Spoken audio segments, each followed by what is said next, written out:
Hey guys, welcome back to the channel and another video of Marvel Future Revolution. I'm glad I said that right because a couple of videos I had to edit out what game I was talking about. So we're going to talk about my ultimate Darkchylde build that I've been working on. It's not complete. This video is not complete in the slightest. The reason I'm making it is because I wanted to give an introductory spin on what I'm doing and what I'm working on, and so you guys can kind of be with me in the moment and see how this progresses. So, if you're looking for a complete finalized build of Magik and everything she's amazing and capable of doing, this is not the video for you. If you're looking for an option of kind of where to start with Magik, this is actually a great video for you. So, I had the idea for an ultimate Darkchylde because of Captain Marvel. The biggest problem with Magik and trying to do the ultimate alt build is Captain Marvel has that skill specifically available to gain a certain percentage of her ultimate back. Magik doesn't have that. But Magik does have a couple of things. So first I'm going to go ahead and get started. I'm still testing the builds I want to use. I have a general idea of what I want to do with some mobs, general idea of what I want to do with some single target action. And PvP for this build is probably going to be more focused on Omega War, Alliance Omega War, probably not as much for DD, but I'm gonna, test it, kind of see how it goes. Keep in mind, Magik is amazing. She has multiple different playstyles and builds you can set her up as. This is just one of them. So don't take this as the Bible of this is the only way that it can be done, because that's the genius thing about Magik. The way they designed her to have different kinds of builds. So let's just take a look at the character that I have here. So we have New Stark City gear. It's a full set. I've been slowly tearing it up. It's all at least 5-star. I got one 6-star piece, and crazily enough, it's the boots, and there's a reason why. The reason I went with New Stark City was because it's in the shop. It's in the shop for $45. It's a 4-star gear set. I wanted to go for that instead of trying to hope that the RNG gods would be in my favor, trying to hope that I would be lucky enough, because we can't transmute anything over to her. So I went with New Stark City, and I think it actually works really well for her. The big thing when you pull that New Stark City gear is you really want to pay really close attention to these stats. These are going to be incredibly important on how these pieces of gear roll. This is one part where you will need some of the luck of the gods to make sure she does roll correctly. And of course, I was like pulling some stuff, and I got Eye of Osiris. I'm like, oh come on, dude. I'm gonna transmute that eventually. But on the headpiece, we got 2x crit damage, a crit rate, and defense pierce. As you'll see down here, the 3-set bonus on this gear is defense pierce, and then of course the ultimate skill, and that's really nice. This is actually a really nice gear set. Defense pierce is becoming incredibly important in PvP. Maybe a little bit now. We'd have to check the mobs and see if they added more defense to them, but the defense of the mobs and even the bosses was minimal. So you only needed about 20% defense pierce. In PvP, you needed about 75% defense pierce, also known as completely maxed. And so I'm liking it. I'm liking the gear set so far. The chest, I rolled an attack 2 accuracy and a crit damage. Those are. I mean, I didn't necessarily need the attack, but it's fine. I'm not too worried about it. And oh man, the sword, it's, I don't really pay too much attention to it. None of the sets that are possible out of here, status effect resistance, yeah, necessary, no. Guard damage decrease. Yeah, that's nice, but not really necessary. Defense, I could put cords for defense. So I'm not really too concerned with it. This one, I'm really concerned with. Big time. So this one rolled 2x HP, 2x ultimate guard recovery, and stamina recovery. The ideal roll on this is going to be 2x cooldown, 3x ultimate gauge recovery. I'm probably going to re-roll this piece, to be completely honest. Once I can get a six-star piece of gear, I'm probably going to re-roll this because I need some cooldown on here, and I would really like 3x ultimate gauge recovery, just so I can help that that ult time in. We're not really going to talk about these badges. It's just a mishmash of badges I put on her because she's only level 100 and will probably be 110, as soon as I can get her up there. So I'm not too concerned about these. I do have a nice 110 badge that has, I believe it's number 6. Actually, let me go over to my inventory and look at that. Oh, it's a 105 badge. Yeah.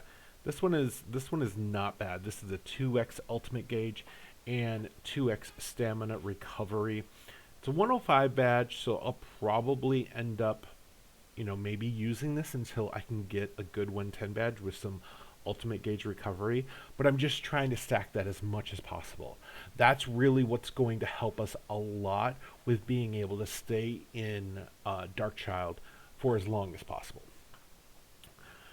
Okay, so then let's take a look at the cards.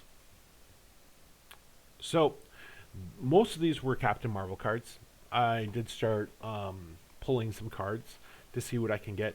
This card right here is incredibly important for her. It's a cooldown decrease card. It's only 5 stars, so that's going to definitely go up there. It's on Captain Marvel. I'm going to keep this card until I can transmute it over to Magik. I'm not too concerned about this exclusive stat right now. If it was on Magik, yes, it would be really nice, but it's really not. Magik can roll super villain damage, which I'm a big fan of. She's definitely suffering from the crit damage issues, so I'm definitely putting a Red Skull card on here. It did roll to PvP damage increase, and that defense pierce is probably going to change it at 6 star. Here's another Captain Marvel card I have.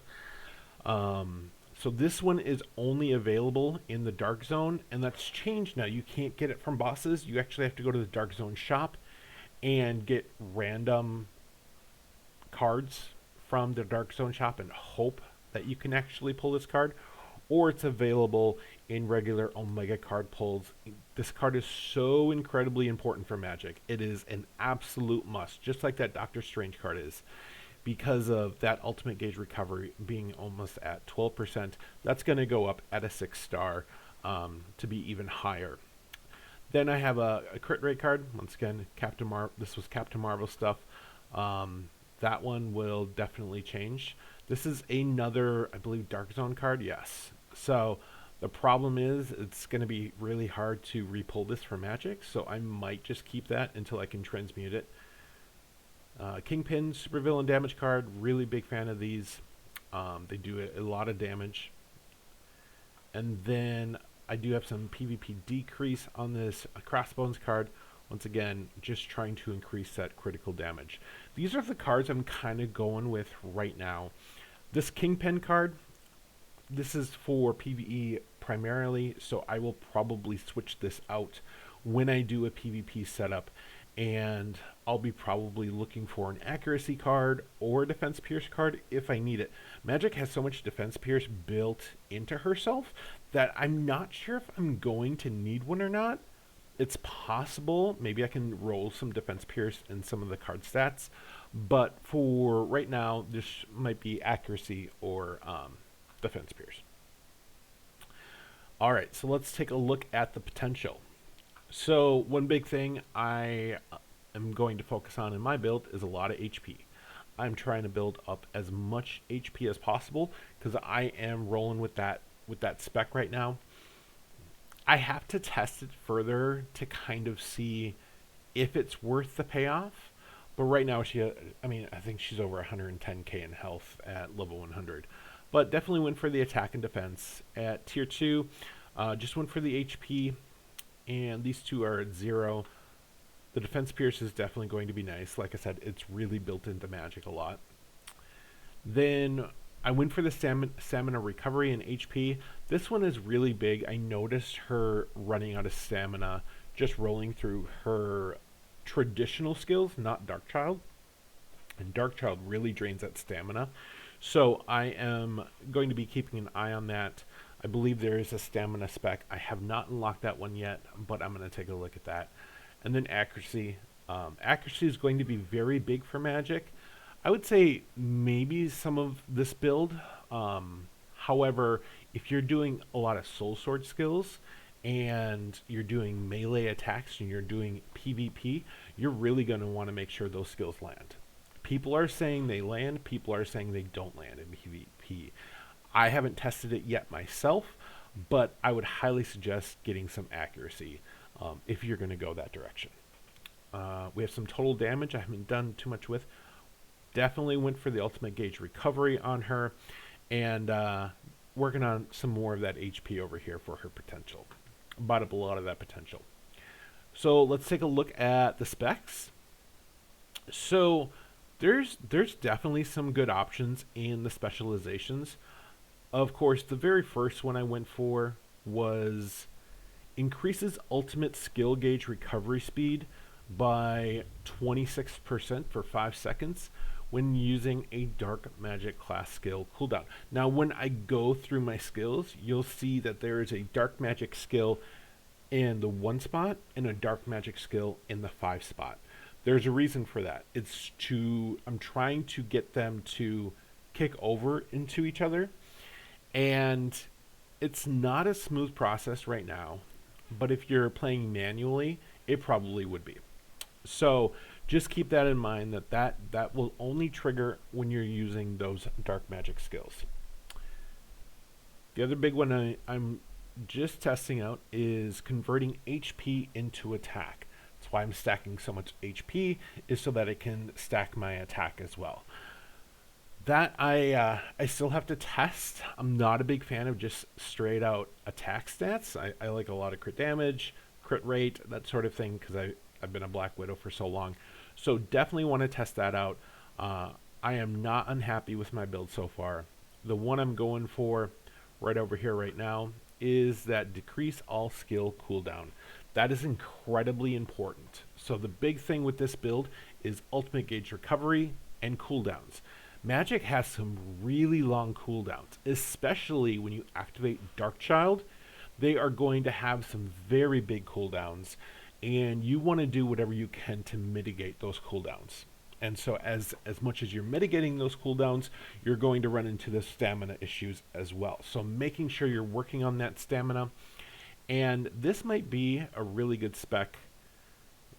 Increase stamina recovery by 25% for 6 seconds when using dodge skills. I like that one. I don't know what my fourth is going to be right now, because here is increases damage dealt to targets with 50% HP or below by 2.5%. My Black Widow has this skill, and I can tell you right now, this is the reason, like, all I try to do in PvP is get somebody below 50% health, because the very next hit, they're dead. They're just gone. Because I have that spec on her. And I really like that. What this spec does also on bosses, especially in Dark Zone, is when they're at 2.5 lives, that's 50% of their health. So you're going to get that uptick in damage, in DPS from that as well. We can take a look at a couple of these. Increase attack and HP by 2.5% while transformed as the Darkchylde. This is the frustrating thing for me personally, is they just said it's greater attack and defense in Darkchylde, but there were no really raw stats. So that's something we're still testing, which is why this is like a part 1 video, is this is just going to lay the groundwork for what we're doing. And I'm hoping within a month I can come back and show you guys that I was able to get this accomplished. Because my goal right now is to get those alts proccing every 10 seconds. I would love 10 seconds for every ult. I think my record right now is 20 seconds. Decrease damage received by 25% for 5 seconds when guard is broken. No. That would be a waste of a slot for me. Creates a barrier to 2.5% of max HP for 5 seconds when using a Legion of Demons class skill. I wouldn't do this because I have Ultron as a companion and he can do the same thing. Increase attack, defense, and HP of Limbo subordinates by 3%. I have a Limbo subordinate to talk to you guys about who is amazing. There's the stamina. Increases attack by 2% for 6 seconds when using a Soul Sword class skill. We really need to know what the impact of that attack stat is. Increases duration of status effects dealt to enemy by 3%. This is going to be really good if you're doing debuffs on the opponent and you're slowing them, you're stunning them, you're disabling their evade. This is going to increase that duration. So in PvP, if you're like, okay, I want to stun this person, or I want to actually disable their evade, and I want to lengthen how much I get that for, this is actually a really good stat for you to do. I'm not so concerned with this, but I can definitely see this one coming into play for different builds. So that's the start we have of her specializations. I'm kind of excited to get this one going, and then I know the moment I do, I'm going to run into stamina issues. So I think the next thing to do is to show you her skills. And let's do that. Okay, let's see what we have going on here. Is this my single target? Okay, so now keep in mind, this is a work in progress. This is what I was mostly using to get to level 100. So I got the black magic skill. We're doing that to trigger that specialization for that ultimate gauge recovery, or the speed at which it goes. So we're hitting that black magic. It's also doing a damage over time for 5 seconds when the skill lands. Applies damage relative to 11.5% of attack per second.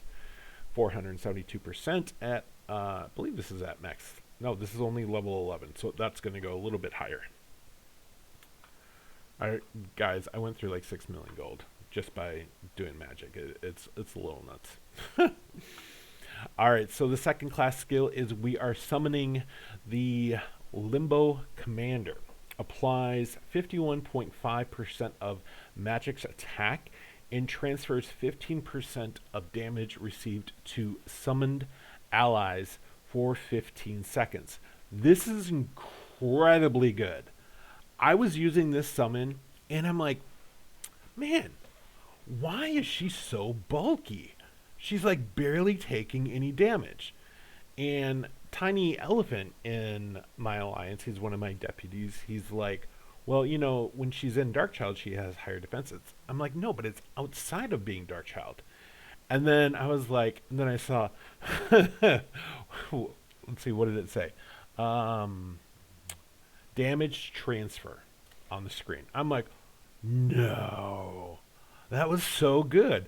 So I swear by this summon. He works incredibly well. Another popular one a lot of people like is for the debuff from this summon right here.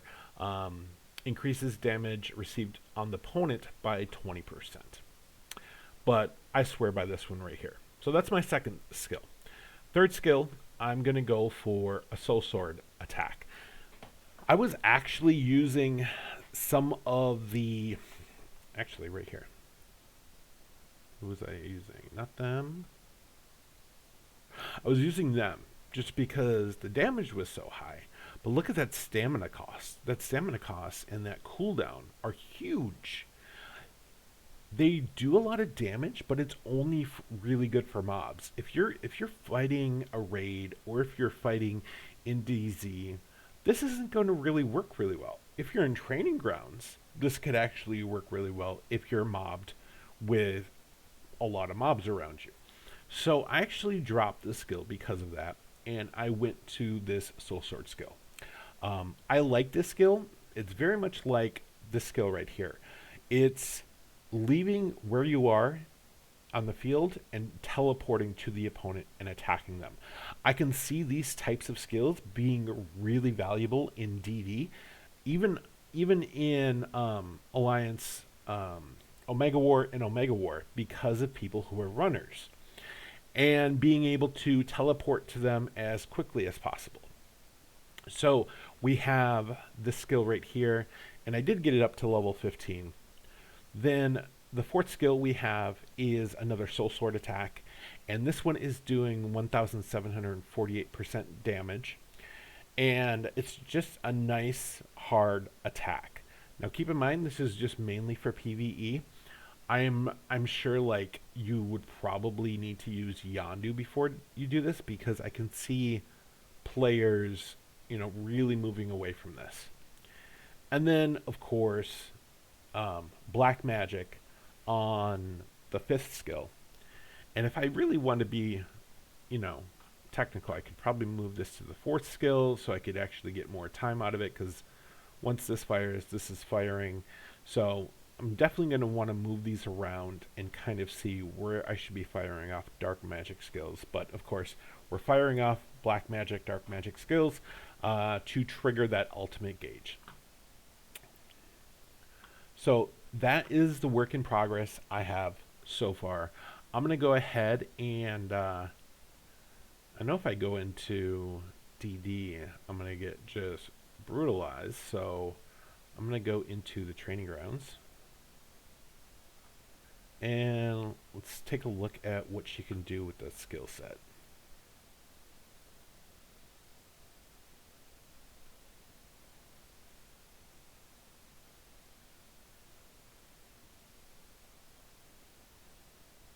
Somebody in my alliance said there's somebody over here in this like red area to hit.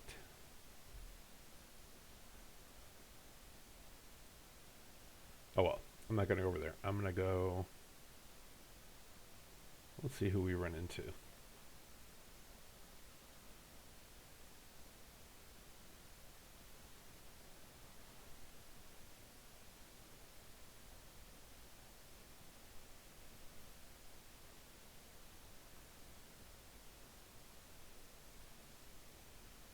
So we're looking at this one, because that's the little timer. Let's see what we have. So 4 seconds, and that's going to fire off and trigger it again. That's good.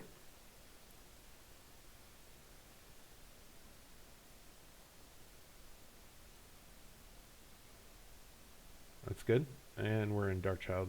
So I'm going to fire this off, and then hopefully she doesn't disappear like she has been. So as you can see, that stamina is still being an issue.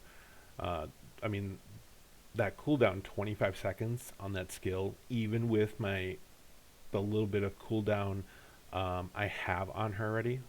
1,000, 2, 1,000, 3, 1,000, 4, 1,000, 5, 1,000, 6, 1,000, 7, 1,000, 8, 1,000.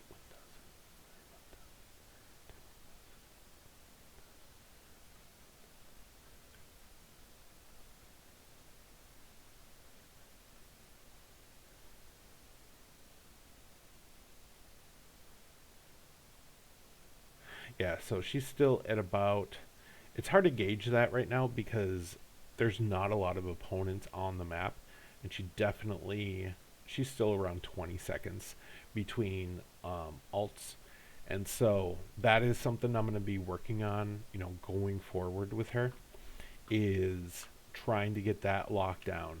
But so far, highly suggest Magic. You don't even have to go for an ultimate build. You can go for something different. I just think for spending wise, I think the ultimate build is definitely the way to go to in case you don't have good luck with the RNG gods. But definitely post your comments down below. Click like, subscribe to the channel, join the Discord to join the conversation about the game, about Magic, whatever it is. Thank you guys so much for watching. Take care, and I will talk with you later.